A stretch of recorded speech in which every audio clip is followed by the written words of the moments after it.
ये है एक कैपेसिटर। दिखने में ये एक छोटा सा पुर्जा टाइप का है, लेकिन इसका इस्तेमाल इलेक्ट्रॉनिक्स की दुनिया में बहुत ही ज्यादा है। मोबाइल फोन से लेकर कंप्यूटर, टीवी, पंखा, इन्वर्टर, स्पीकर और इंडस्ट्रियल मशीनों तक लगभग हर डिवाइस में कैपेसिटर का कोई न कोई रोल जरूर होता है। इस वीडियो में हम विस्तार से समझेंगे कैपेसिटर क्या होता है, कैसे काम करता है और इसे सर्किट में कैसे प्रयोग किया जाता है। कैपेसिटर एक ऐसा इलेक्ट्रॉनिक कंपोनेंट है जो बिजली को स्टोर करता है, लेकिन बैटरी की तरह नहीं। देखिए, बैटरी बिजली को केमिकल फॉर्म में स्टोर करती है, जबकि कैपेसिटर इलेक्ट्रिक फील्ड के रूप में बिजली को जमा करता है। कैपेसिटर दो मेटल के प्लेटों से बना होता है, जिनके बीच में एक इंसुलेटिंग मटेरियल होता है जिसे डाइलेक्ट्रिक कहते हैं। जब हम कैपेसिटर को किसी वोल्टेज सोर्स से जोड़ते हैं तो एक प्लेट पर पॉजिटिव चार्ज जमा होता है और दूसरी पर नेगेटिव चार्ज। ये चार्ज स्टोर होकर एक इलेक्ट्रिक फील्ड बनाता है और यही है कैपेसिटर की शक्ति। यानी कैपेसिटर की असली ताकत ये है कि वह चार्ज को इकट्ठा करके इलेक्ट्रिक फील्ड के रूप में जमा कर सकता है। अब आइए इसे स्टेप बाय स्टेप समझते हैं। जब कैपेसिटर को डीसी पावर सप्लाई से जोड़ा जाता है तो करंट उस स्रोत से होता हुआ एक प्लेट पर जमा होता है और दूसरी प्लेट से बराबर मात्रा का विपरीत चार्ज खींच लिया जाता है। दोनों प्लेटों पर चार्ज जमा होता है और एक पॉइंट आता है जब कैपेसिटर पूरी तरह चार्ज हो जाता है। जब पावर सप्लाई हटा दी जाती है और एक लोड जैसे एलईडी से कैपेसिटर को जोड़ा जाता है तो उसमें जमा चार्ज उस लोड के माध्यम से बहने लगता है। यही कैपेसिटर का डिस्चार्जिंग प्रोसेस है। मान लीजिए आपने एक कैपेसिटर को एक बैटरी से जोड़ा और वो चार्ज हो गया। अब आपने बैटरी हटा दी और उस कैपेसिटर से एक छोटा एलईडी बल्ब जोड़ दिया। जैसे ही आप एलईडी लगाते हैं, कैपेसिटर के अंदर जो बिजली जमा है वो एलईडी के जरिए बाहर निकलती है। कुछ पल के लिए एलईडी जलती है, फिर धीमे धीमे बुझ जाती है। यही होता है डिस्चार्ज प्रोसेस। कैपेसिटर की क्षमता को कैपेसिटेंस कहते हैं। इसका मेजरमेंट फैराड में होता है, जिसे कैपिटल एफ से दर्शाया जाता है। कैपेसिटेंस इस बात पर निर्भर करता है कि प्लेट का आकार कितना बड़ा है, उनके बीच की दूरी कितनी है और बीच का डाइलेक्ट्रिक मटेरियल कौन सा है। कैपेसिटेंस बराबर epsilon Guna divided by D होता है, जहां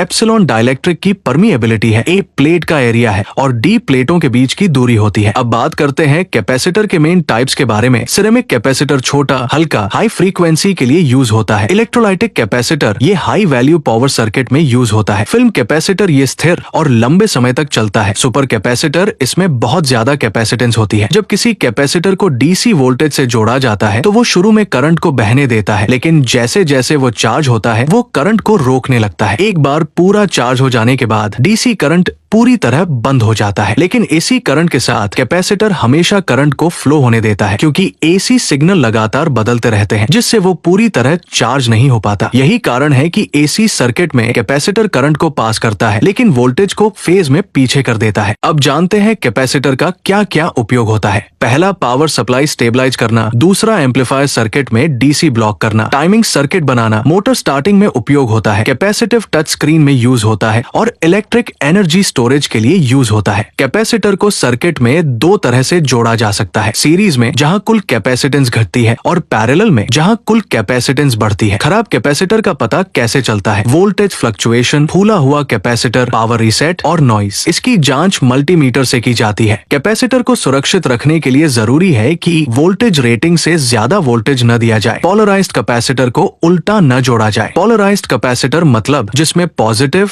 और निगेटिव टर्मिनल होता है। जैसे इलेक्ट्रोलाइटिक कैपेसिटर भी एक पोलराइज्ड कैपेसिटर ही है। बैटरी और कैपेसिटर में अंतर यह है कि कैपेसिटर बिजली को इलेक्ट्रिक फील्ड में स्टोर करता है, जबकि बैटरी केमिकल के रूप में। कैपेसिटर तेजी से चार्ज और तेजी से डिस्चार्ज होता है। उसकी साइकिल लाइफ लाखों में होती है, लेकिन उसकी स्टोरेज कैपेसिटी बैटरी से कम होती है। कैपेसिटर पर कैपेसिटेंस और वोल्टेज रेटिंग लिखी होती है, जैसे 100 माइक्रोफैराड 25 वोल्ट। कुछ में कोडिंग नंबर होता है, जैसे 104 बराबर 100 नैनोफैराड। कैपेसिटर का सिद्धांत पहली बार 1745 में पीटर मॉन्शेम्ब्रोक ने लेदेन जार के रूप में दिया था। आज के समय में सुपर कैपेसिटर, माइक्रो कैपेसिटर और ऑप्टिकल कैपेसिटर तक डेवलप्ड हो चुके हैं। तो अब आपने जाना कि कैपेसिटर एक ऐसा इलेक्ट्रॉनिक कंपोनेंट है जो एनर्जी स्टोर करता है, एसी डीसी को कंट्रोल करता है, सिग्नल को पास या ब्लॉक कर सकता है, टाइमिंग और स्टेबिलिटी बनाए रखता है। इलेक्ट्रॉनिक सर्किट डिजाइन में कैपेसिटर को बिना समझे आगे बढ़ना संभव ही नहीं है।